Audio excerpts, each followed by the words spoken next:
Welcome into the Inquirer podcast. It's Jeremy Werner and Joey Wagner, where we are at Memorial Stadium on a Saturday afternoon, beautiful Saturday afternoon, but not a beautiful game for Illinois. 5 turnovers doomed the Illini in a 30-13 loss to number 7 Penn State. Extremely frustrating, Joey, for Illinois, given that this defense looked like the Illinois defense that we expected. Fantastic performance for the most part for the Illinois defense as they hold a Penn State offense that was really crushing teams earlier this year. West Virginia, Delaware, how much you put into those games. But still, the fact that Illinois really kept Drew Aller in check, kept the running backs from Penn State in check, I thought was a really, really positive sign. But they were put in bad positions all day. And I hate pointing out one player, but Luke Altmyer really struggled. 4 interceptions that crushed Illinois. You cannot have your quarterback play like that and expect to beat most Big Ten teams, let alone the number 7 team in the country and a team that is expected to potentially compete for a Big Ten title. Though if I'm Penn State, I'm probably not thinking that today. Like, they got some strides to make, but you can't win with 5 turnovers and the other team has 0, Joey.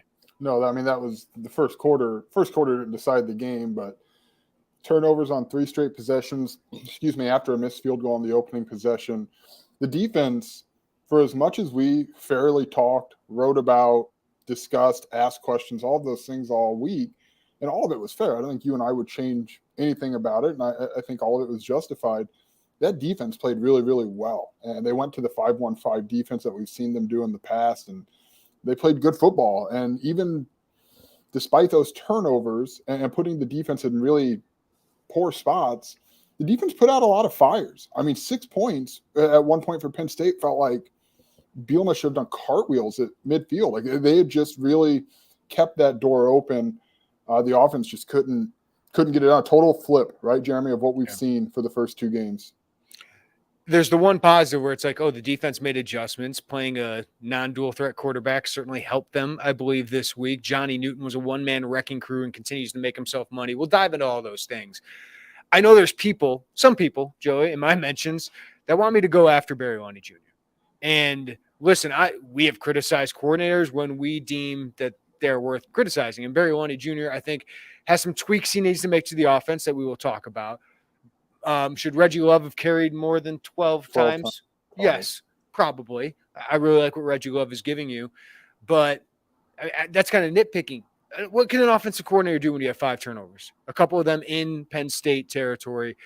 You just can't have those. You absolutely cannot have those. And I don't know what to critique for an offensive coordinator when that happens. I texted people who are football smarter than me, guys who have played this game at a very high level, and I said, am I missing anything? Is there something Barry Lunny Jr. should have done today? And they said, no, Luke Altmyer had a really, really bad game.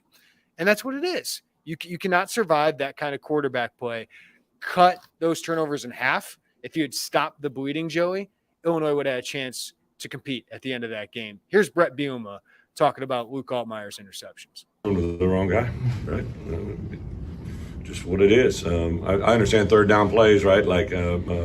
But for us to be successful, who's ever in a quarterback, you can't have early down interceptions. We can't convert. We can't have that first drive, come and not put ourselves in a position to come away with points. We put so much into the start of the game. I basically give them 3 keys every week. The first was to identify, adjust, and excel on the things that we did from last week to get to where we were this week. And then Tuesday, Wednesday, Thursday, I just asked all the coaches to identify issues, adjust, and excel the next day. And then we want to put it into game plan mode on Saturday. But the first football one was to start fast and play physical. And I thought for the most part, offensively, defensively, we did that. That first drive to have it end that way was frustrating. And have a missed field goal opportunity. Was just a lot of things that didn't. For you to beat the number 1 or the number 7 team in the country, you got to have those things work, and they didn't. Yeah, that's what it comes down to. You cannot win a game, most likely, that your quarterback threw 4 interceptions. It felt like, remember Shane Falco in the movie The Replacements? Oh, Joey doesn't watch movies. He talks about quicksand. You make one mistake, you try to dig yourself out of it, and then you just create a bigger hole. He was just making poor decisions, wasn't seeing the field today. These are the growing pains we expected. It just all happened in one game. The first 2 games were so good the third game was so bad, you want him to find something in the middle, Joey. But he's still a very talented quarterback. I think we saw John Paddock had some stats against the second stringers late in the game. I think we see Luke Altmyer's the best talent at quarterback. He just needs to grow from these growing pains and not let them beat him in another game. Yeah, he had throws. Obviously, all the picks you want back. And even our friend Steve Greenberg at the Sun-Times was here, and he pointed out really correctly that first drive, Pat Bryant was down at the 5. I mean, he was wide open. Pat Bryant would have walked in there, no questions asked, and just was underthrown. It was a missed throw. Like, that's the throw you want back. But at the end of the day, I mean, Luke Altmyer had a bad game, and he looked like a guy who hasn't played a lot of college snaps, right? Like, that is exactly what we talked about. And yeah, like, we gave him all the flowers after Toledo, and really to a degree last week. But you're right. Like, you would like the level to be maybe a little more in the middle there, but you don't win Toledo without him, right? So, like, it's going to be up and down. Tommy DeVito had played a lot of snaps. Tommy DeVito was so very steady during his one season here, and like that just wasn't going to be the case with a less experienced quarterback. He's still talented. Like, there are throws he made. Actually, in fact, the throw before one of the interceptions finds Isaiah Williams down the sideline. He gets crushed on the throw. Like, that's a good throw. That's a good throw. And guys just got to grow from some of these mistakes. And unfortunately, it came when your defense was playing really, really well. Yeah. And, it kind of got in the way of Illinois putting something together and maybe making an upset.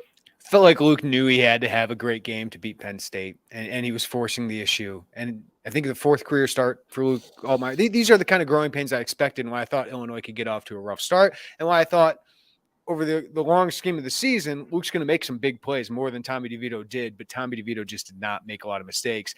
And Drew Aller, it wasn't all that impressive today. I give Aaron Henry and the defense a lot of credit for that, but he didn't make the big mistakes. Like, it felt like he knew, like, all I got to do is avoid the mistakes. We'll give ourselves a chance to win. He's just got – now it's how does he respond to this? How does he respond to this adversity, to the criticism he's facing? But this is the life of a Big Ten starting quarterback, Joey. This is what you sign up for. When you have a good game, you're going to get all the flowers. When you have a bad game, people are going to talk about it because you're the most important player on the field, and the most important player on the field for Illinois just didn't play well, and that's the reason they lost. I mean, one of the turnovers is on Josh McCray, but 4 turnovers, and Penn State scores 20 points off 5 turnovers on these short fields. That's why you lost the game today. Otherwise, I thought Illinois played really well. I thought Illinois beat itself more than Penn State beat Illinois today. Yeah, the yardage was, I think, what's the total yardage here? Illinois was right there with Penn State. These boxes, I don't understand paper. Penn State, 383 yards. Illinois, 354 yards. That doesn't read like the final. Like, that's turnovers, right? And yeah, I'm with you, man. I don't like we're walking up here. It's like I don't know that I've got like some scalding hot takeaway. Turnovers hurt him, and Brett Bielema talked about it. Penalties, mental errors, turnovers. Turnovers got him today. We've seen mental errors and penalties get him in the first 2. Turnovers got him today. Yeah, I don't have a scolding hot take because Penn State's a good defense. Illinois' offense struggled against it, and their their quarterback threw 4 interceptions. That's why they lost. Like that is the reason. The positive is, Joey, Aaron Henry and this defense showed up. They made good adjustments. I thought they just had a better matchup too with the way the quarterback isn't able to run. But we got to give them credit. They came out, played more that 5-1-5 defensive scheme, took linebacker off the field, had 5, 3 down linemen, 2 outside linebackers, really got after Drew Aller today. Good pressure from them. But also you had the defensive backs back there just a little bit faster. Matthew Bailey played really well when he got back in the game. So I thought that was a really good adjustment for them. And let's be honest, the players just played well, especially up front. Johnny Newton made millions the last 2 weeks. There were 14 NFL scouts here today. Johnny Newton was the star of the game. Despite his team losing, he was the star of the game. I'm interested to see how many pressures PFF gives him credit for, but he was consistently disrupting the backfield, got to tackle for loss, 2 quarterback hurries that the stats crew gave him credit for, and 2 pass breakups and a field goal block. Like, that's just absolutely wrecking the game. And I thought the outside linebackers played well. I thought this Alec Bryant played well again, but Seth Coleman and Gabe Akis had their best games as well. So kudos to those guys up front making plays. Yeah, they slowed down the run. That was a huge question we had coming in to this game is how's Illinois going to be able to defend the run? Penn State can run the heck out of the ball. Penn State rushed for 164 yards. That didn't feel like that over the course of the game, and I'm sure a lot of that came when they went to their backup quarterback who primarily ran. How But, many man, yards did they have through 3 quarters? I'm going to look that up here, Joey, while we talk about it, because that was impressive. What they did to those running backs, and Andrew Aller, like Penn State didn't look like a championship offense today against Illinois. Yeah, absolutely. And that's kind of what we talked about when we were in Lawrence on the same podcast, that you're going to still get some more traditional quarterbacks. And you saw Illinois let its defensive front kind of turn loose a little bit of that. You're still going to get a lot of those more traditional quarterbacks coming up here in the next few weeks. So seeing that front play like what we thought it was going to play like that's something, if you're Illinois, if you're a fan, that you say, okay, that's good news moving forward with Johnny Newton. I mean, it's like Brett Bielema really mentioned it kind of for the first time. Like that first Toledo game wasn't what we've seen out of Johnny Newton, and these last 2 games sure have been what we've seen. I thought the freak out about him after the Toledo game was a little much, and it turns out it was, because he's a really, really good football player. Oh, the people saying he read too many of his press clippings? No, he's really good, and he's a leader. Brett Bielema shouted that out again today, that like he's really led the last couple of weeks. So through 3 quarters, Penn State 67 rush yards, 3 yards per attempt. That is the best running back duo you're going to face all year. And I think it's a sign that Penn State, their offensive line has to be a little bit better for them to be a championship caliber team. But I also think it shows that that defensive front can be as good as we think it'll be. So we'll dive into the film a little bit with Jay Lehman about what happened with all this success. But Brett Bielema mentioned, it's kind of the same conversation he had with Ryan Walters after the Virginia and UTSA games. They had that conversation, said, we got to stop this. A lot of it was big plays. They barely gave up any big plays today. 3rd downs, they were much better. So Brett Bielema talked about that, and they certainly made adjustments. So for all the criticism we gave last week that was deserved, they deserve a lot of praise this week, because that was a defense that I can get behind. And if you play that way defensively during Big Ten play, with the Big Ten schedule you have, where Maryland, Wisconsin, Iowa are probably the best opponents you're going to play. We'll see if Wisconsin actually is that. But I feel like that defense can give you many opportunities to win a lot of games. Yes, Penn State was 7 of 18 on 3rd down. You'll take that. They were completing it at a near 50% clip coming into this. I also want to point out, you mentioned it early, we don't know the severity of Matthew Bailey's injury, but I thought he was a difference maker out there. Like, I've been kind of hesitant. It is a big deal, him coming back. But also, which is kind of where the defense was, you didn't want to maybe paint the picture of a defensive savior returning. But, dude, he looked good. He looked kind of like what you needed Matthew Bailey to look like. So we'll see if there's an update for that on Monday, or what that looks like moving forward. He was not out there very long, but the plays he was, I thought he was impressive and showed you why they'd been excited about him. Really noticed his size and length, his reliability and run fits. And I'll give credit to Clayton Bush today. He's undersized a little bit compared to like Nick Singleton. I think Katron Allen, one of them ran over him the hole, but he came up, filled the hole, made the tackle. So I thought they were just way more sound defensively. So really kudos to them. I think that bodes really well, Joey, in the Big Ten West, where, listen, how many quarterbacks are you facing that really scare you in this Big Ten West? I think Hudson Card is probably the best Big Ten West quarterback. Would we say he's the guy right now? I think so. I know someone mentioned Caden McNamara in Iowa in a tight game with Western Michigan. I think just with his pedigree, you would think he should be in that conversation. But, I mean, those would be the 2 that are front of mind for me, right? Yeah, Caden McNamara is a game manager. And for Iowa, that might work. Hudson Card and Luke Altmyer to me are the most talented guys. Jeff Sims is talented, but we've seen his turnover issues through the first couple games. So it's kind of what you expect out of some newcomer quarterbacks at this position. I think another thing we got to bring up, Joey, this offense needs some playmakers. I think that's why Luke Altmyer felt a little bit rushed. We'll talk about the offensive line change up here in a little bit. But this offense needs a few more playmakers. And Pat Bryant, another struggle today. Casey Washington got a lot of targets, but Luke Altmyer didn't, kind of underthrew him. But the separation is not there on the perimeter. And we saw some freshmen get some extended playing time. Reggie Love has been really solid. Really like what Reggie's given you. As we said, like, he's just tough. He's reliable. I think he's seeing the field really well, making really good cuts. He just needs to break that one tackle when he's on a one-on-one with the safety. And then maybe he can go the distance, or at least a big chunk. But Josh McCray, Pat Bryant, Casey Washington, you need more out of those positions. And you got to see Malik Elzy play late in this game. He played a little bit during the game, didn't get a lot of targets. And you see the talent. You saw Kanari Wilcher, a little bit of that speed late in the game.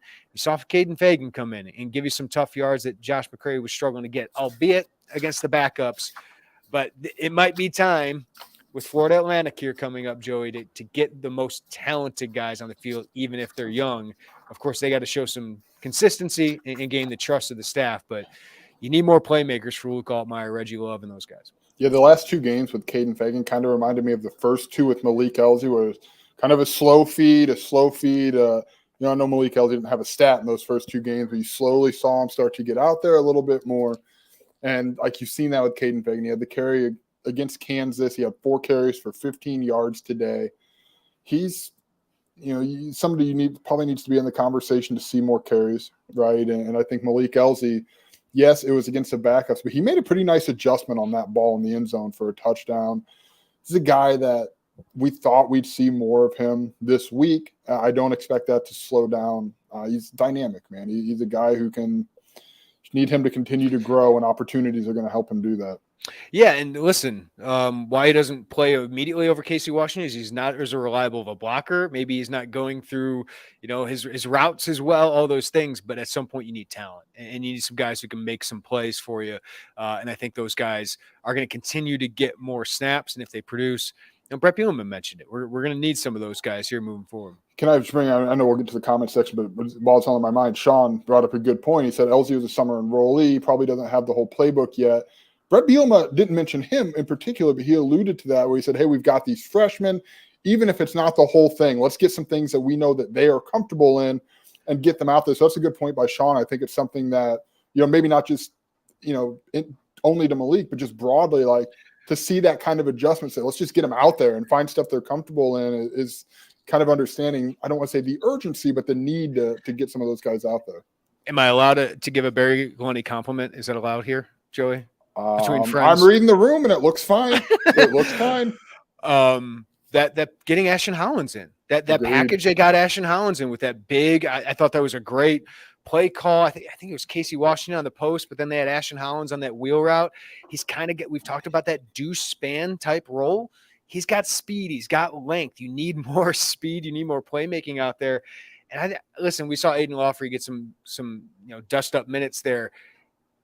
Maybe some more speed there too. But I feel bad for Josh McCray. He just doesn't look like the same player right now that we saw 2 years ago. It's been a while since we've seen that, but he's just not producing. So at some point, I know Brett Bielema loves Josh McCray. Does Caden Fagan get those snaps? Does Aiden Lawfrey get some of those snaps? Does Reggie Love just become more of a workhorse kind of back for you? Those are the things I think the offensive staff is going to look at on top of just being like, Luke, let's throw that in the trash. Let's learn from it. I think that's kind of the adjustment this offense can make is, hey, we got to get some more talent on this field.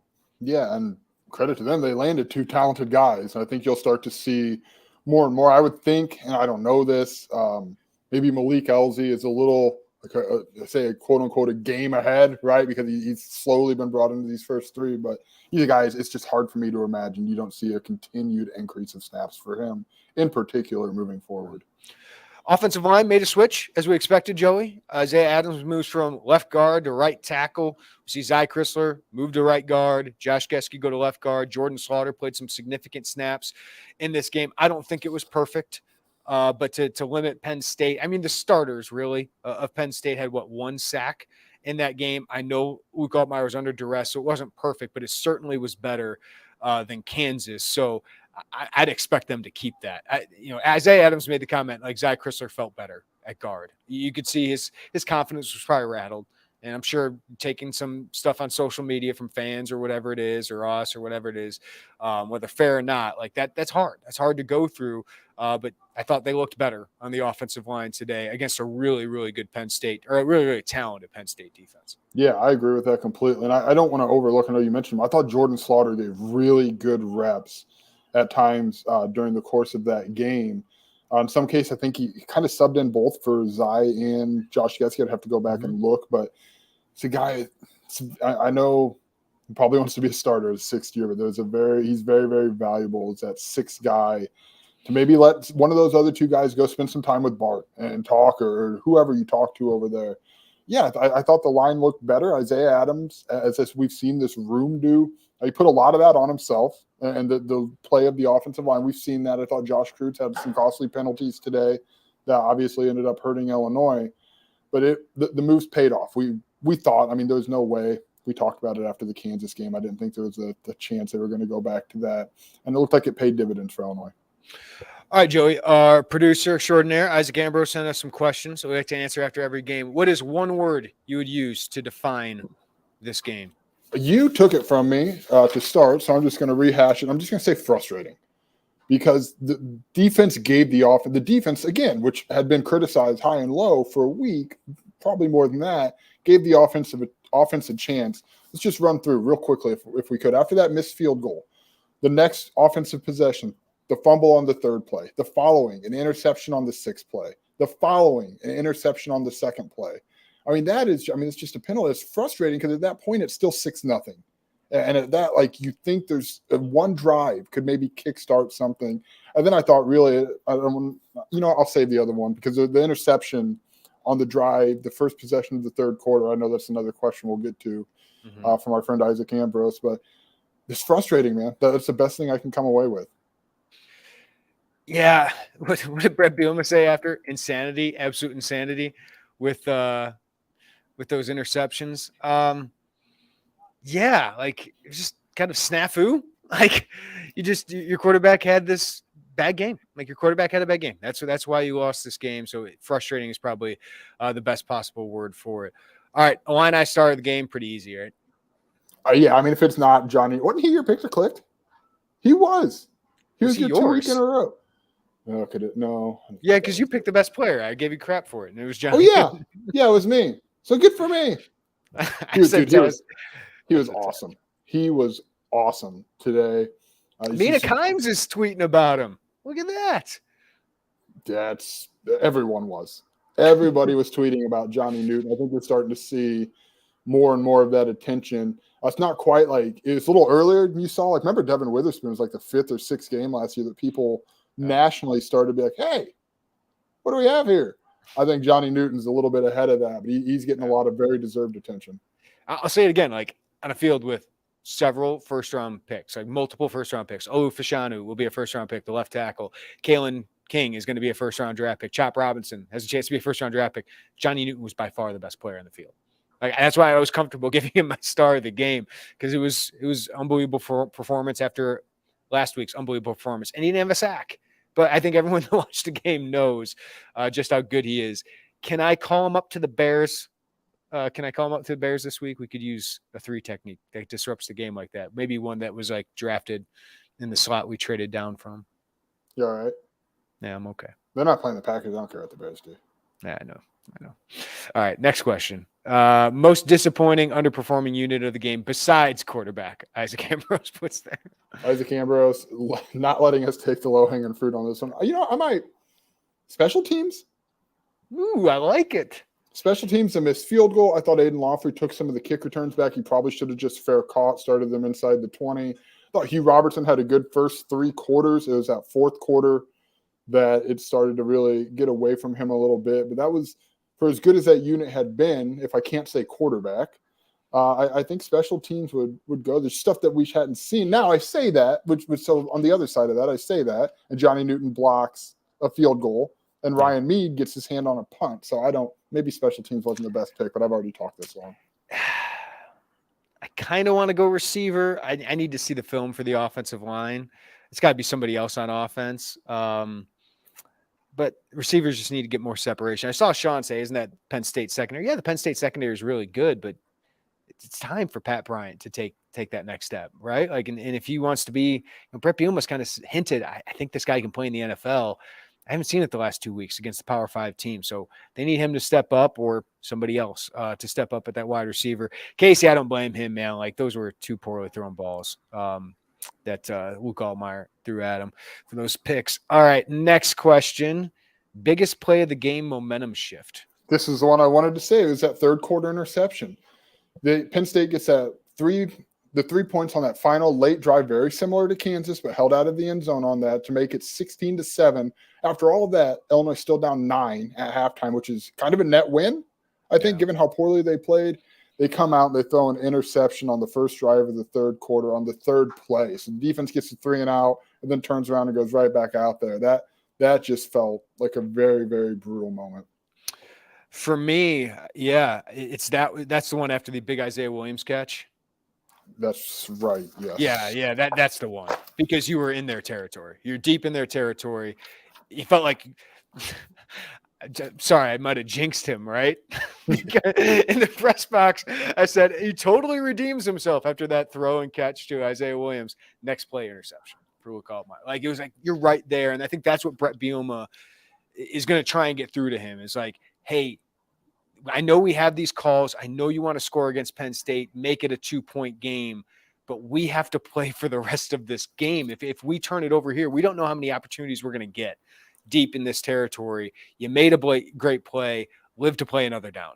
Don't just throw it up like that. You got to be smarter than that. And that's something Luke Altmyer is going to have to learn from. So it's definitely that play for me. Yeah. I mean, I think you could have also made the argument that instead of going for that, you just get it to Reggie Love on that next play. After that 32-yard run, you're down at the 43-yard line. Maybe you just get it to Reggie Love and try to churn things out a little bit more there. I mean, I think that would have been fair, but that was a brutal turn there. Most notable thing Bielema said post-game. It's a good question. I think it was the early down. Like when he brought up early down picks. Yeah, the interceptions. What bothered him is not the third downs. And I'd have to look back. I think 3 of them were on early downs. Like he was 2 of them. Okay. Yeah. He was upset about that. And that makes a lot of sense. That makes a lot of sense. Seems like a young quarterback, and Bielema prides himself on situational football. I also thought it was notable that he talked about personnel on offense, that those freshmen might have growing roles moving forward. I do too. It feels like this is kind of that point this season. I mentioned on the podcast before, George McDonald said that third game, you get a home, you get an away, get them in class. I think that's notable that he brought those guys up. Maybe it's because they were relative. I guess I'm using that term, doing a lot of lifting bright spots, especially in that second half. But yeah, I thought that was something. Number one thing Illinois needs to figure out for next week's game against FAU. Joey, this is all personnel for me. You have 3 weeks, 3 games of what your team is, what it isn't, who is performing, who is flashing. And I thought they've made some good moves on the offensive line. I think the number one thing is figuring out, hey, I need to rotate my offensive personnel a little bit more, because outside of Isaiah Williams and Reggie Love, the Trinity Catholic thing is working out pretty well right now. Outside of those two, you really don't have a consistent playmaker on offense. Yeah, when we say personnel, we mean the skill players, the skill positions. Yes. I think that's probably it, right? Because you've seen just relative flashes from some of those guys down there a little bit. I can't think the offensive lines looks to be taken care of. Defense, I mean, linebackers, I don't know. I mean, you're kind of diving down there a little bit. Yeah, we'll talk about Matt Bailey. I think getting him back and continuing, if he's healthy, continuing him will really help with secondary. Secondary's just got to continue to improve. I think the guys you have are the guys you have.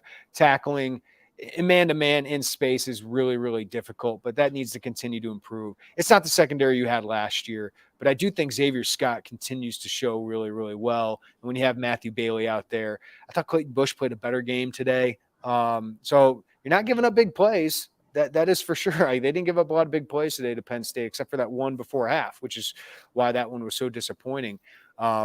But yeah, I think the secondary just needs to continue to settle in. But I was so encouraged by the defensive front. Like Gabe Akis and Seth Coleman looked like Gabe Akis and Seth Coleman today.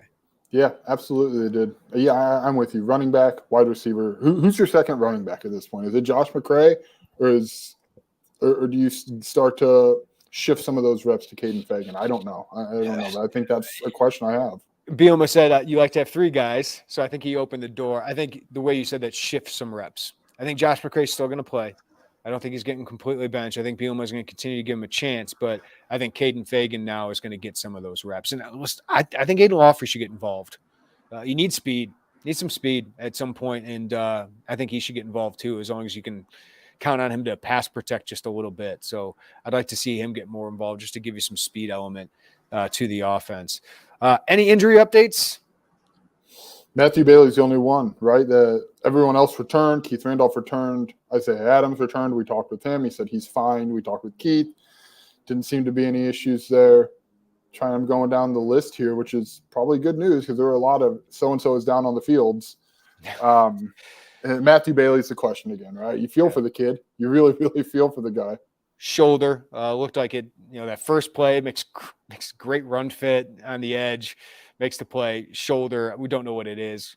Watching football these years, looked like his shoulder popped out and then they popped it back in, and then looked like it got hurt again later in the game. So usually they can come back from those and gain some strength, but you just hope it's not a recurring issue for Matthew Bailey. Keith Randolph sounded like he got banged up a little bit. Isaiah Adams, knee got twisted a little bit, but he came out of that all right. So, and then Johnny Newton, I don't know what his was, but all those guys came back in the game and performed. All right, let's get some questions. Robert, defense was reassuring this game. Mistakes still seem to be abound, but I guess there are less penalties than previous games, especially on the defense, Joey. Let's give a lot of credit there. I mean, offense penalties hurt them in the second half, but notably the defense, way fewer penalties. Penn State was worse with those today. Not sure why we keep trying to get McCray to happen. It's because Bielema really likes him, and we've seen it from him. We've seen 2 great games from him, but that was a long time ago, Joey. Yeah, I mean, you keep trying because if you get him to happen, that's really important. But at some point, you're getting into the 3rd game here, and you've got to figure out if you think that's a realistic thing that's going to happen in the way that they hope it does. Sean, we still have 5 to 7 more wins on the schedule. We are okay. This game was promising on defense. This feels like the Indiana game last year to me. You said that like 3 times. Indiana is a catch-all. That day will live forever. Listen, I will not criticize any Illinois fan for feeling down through 3 games, right? Because you are one Casey Washington amazing catch away and Luke Altmyer from being 0-3. I will not fret. I will not criticize anybody for feeling down about this team. I do think we saw signs today of real encouragement that if your quarterback just cuts his turnovers in half, you had a chance to beat the number 7 team in the country. That is encouraging. The schedule is encouraging. Can you put it all together? And do you have enough talent to make plays? Whether it's the secondary, whether it's the playmakers on offense, do you have enough talent at those skill positions, Joey? We've seen flashes from Altmyer, obviously. We saw a flash from Bryant. I think Isaiah Williams is a really good player. I think Xavier Scott has turned into a really good player.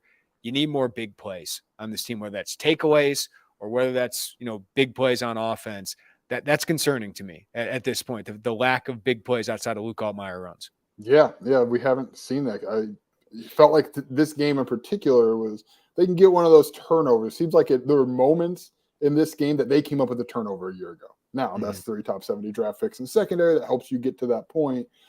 But, yeah, we have not seen those kind of game-changing, I guess, plays, at least a lot of them. I wanted to ask you, since we're on this topic, I was listening to our friends Lonte and Derek Piper yesterday when I was driving, and talked about just how would you feel, assuming it was a loss to Penn State, and it was the eye test enough to make you think, okay, maybe there's something here? And I lean towards yes, but there was a moment in the second quarter, first quarter perhaps, I know you had mentioned like, oh, this is kind of danger zone, and they got out of danger zone. Mm-hmm. So I do think there was enough in the eye test, especially knowing what's ahead, that I'm not trying to moral victory or anything. This is a lot stinks, but like I'm trying to, if you're a fan walking out of here, how do you feel right now, right? You're 1-2. I think when I talk to Jay Lehman on Monday, he's going to feel way better about this game than Kansas. I feel way better about this game than Kansas because if you just take away I'm not documenting this thing, but your quarterback who had been great through 2 games was awful today, and that's why you lost.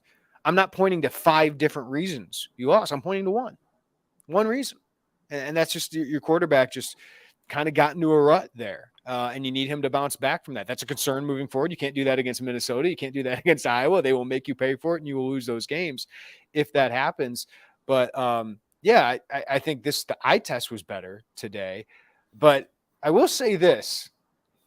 Looking back at Illinois, they went on that, 6-game win streak last year? Last October. Yeah. Since then, Joey, they are 1-6 against Power 5 teams. Yeah, that is right. Yeah.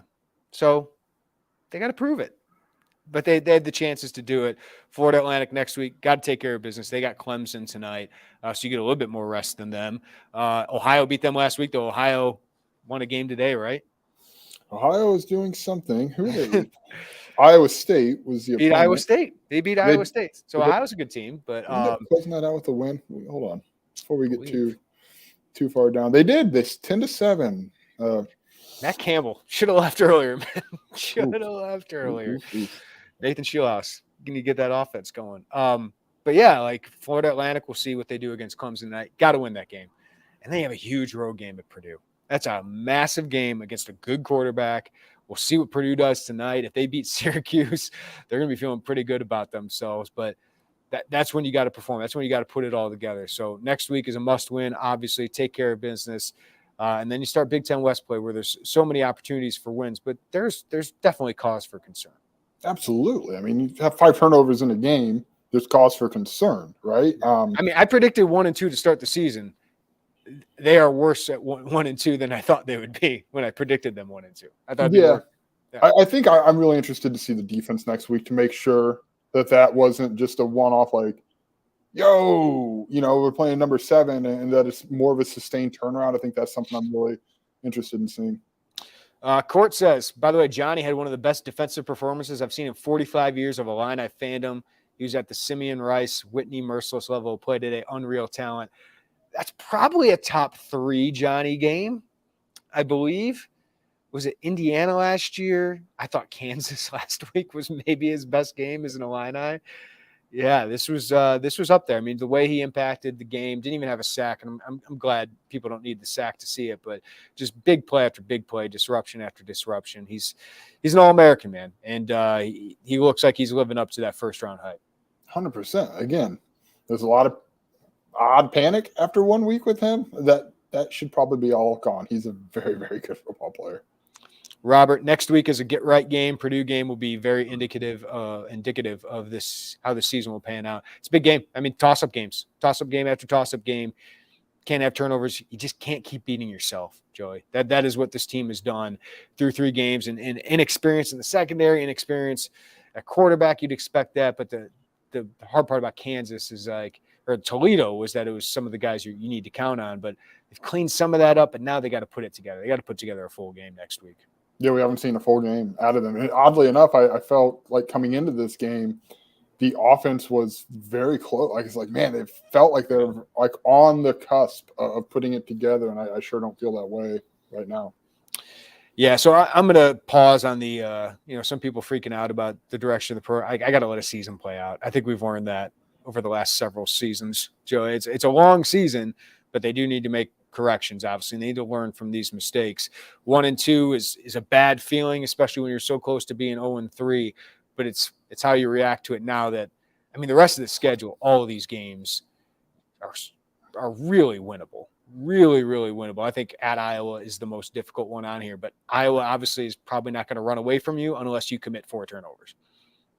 Yeah, I think that's fair. It's exactly what we had discussed coming into this.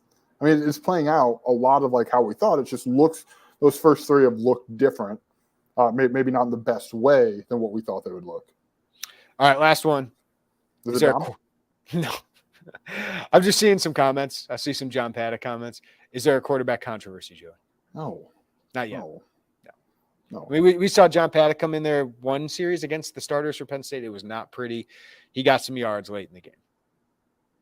Yeah, the quarterback is no, there is not. I did wonder. The only thing outside of everything we've talked about the quarterback, I did wonder if midway through the 4th quarter, maybe they would go Donovan Leary to get him some reps, especially as Penn State had moved to its 2s. We did not see that, obviously. Did you hear a bell? Yeah. Was that you? Is it dinner time? Oh, God. Oh, man. Lucky I'm still here. Almost took off. Ethan, this performance just makes me sad. I'm not even mad. I'm just disappointed. That's fair. Yeah. That's fair because you saw what was there, right? You saw the opportunity that was in front of you to make a statement, to kind of really put a hammer down on the narrative that had been the first 2 weeks. And it was so close, especially early. I know this final score doesn't look like that, but yeah, I get it. ILL fan, Wagner has incredible hair. This guy gets it, man. He's been What product are you using nowadays? whatever's the cheapest on Amazon. It is good hair. You got to see me and Piper on the road, man. We got like bags of stuff we carry in. Where were we last year? We were in Iowa City. Yeah. We're getting ready to go, and you guys are all doing your hair. I'm like, what are you guys doing? I'm like, I don't understand what this is. Just a little jealous, but yeah, you guys are taking about 5-10 minutes on the hair, and I get it. I used to do that too, but not anymore. It's freeing though, Joey. Don't got to worry about it. I would imagine cheaper, much cheaper. I would imagine. Brad P's got some burgers on the grill. Hit me up with that address, Brad. Will do.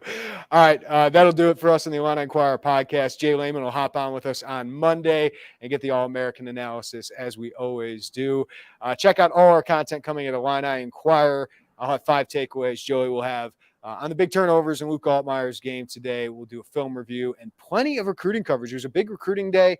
And, man, if you're a defensive prospect, you feel a little bit better about Illinois, and they had some key defensive prospects here on campus and a bunch of offensive guys too. We'll have plenty of that at Illini Inquirer. Everybody have a great day. Take care of each other. Thank you for watching live on the YouTube channel. Hit the like button, subscribe to us on the way out. We really appreciate you guys, but hope you have a good night, and we'll talk to you next time right here on the Illini Inquirer podcast.